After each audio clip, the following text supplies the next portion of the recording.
দেখো দেখো তোমাদের আদরে দাদামণিকে একবার দেখো। হ্যাঁ, যত বোন দিদিরা আছো দাদার ফ্যান, তার দেখো একবার চেহারাটা।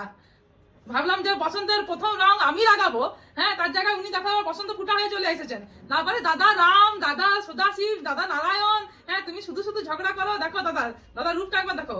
শুধু কেবলার মতো হাসছে না, চুপচাপ তাকিয়ে আছে। এই বাবা এই কি করে এসেছে একবার দেখো গো। চিচি গোটা ঘরটা আমার নোংরা করে দিল একদম। দেখো দেখো ওরকম মাথা করো।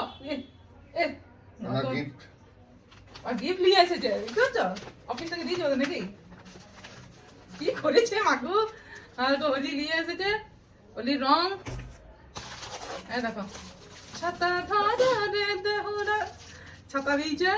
এটা কাজের কাজ করেছে, ছাতা দিয়েছে। এটা আমাকে দিয়েছে রঙ্গলি। হ্যাঁ বাবা, আমার বেটাদের জন্য দিয়েছে মনে হয়, ছবি আঁকার জন্য। তাহলে তাকে পেলে বিরাট খুশি হয়ে যাবে। আর কি দিয়েছে? এটা কি বলে, কি বলে এটা? এটা ওই কিছু ফেভিস্টিক। আচ্ছা আচ্ছা, বলতে পারছে না, কথা বলতে পারছে না। হ্যাঁ, এটা আমার ডায়েরি দিয়েছে। আমি আমার জীবনের সব দুঃখ এখানে লিখে রাখবো। ডায়েরি দিয়েছে। তারপরে শেষ দিনে আমি সব পড়ে শুনিয়ে দিয়ে তারপর যাবো। চকলেট দিয়েছে। এবারে বলো তোমাদের আদরে দাদামণিকে কি বলবে, কমেন্টে এসে জানাবে। কি করেছে মাগো। Happy Holi, happy Holi. যাও খুব আছে হোলি বেলা, একদম চানটা করো গা। গোটা ঘর ময় আমার নোংরা করে দিলা একদম। হনুমানটার মতো লাগছে দেখতে।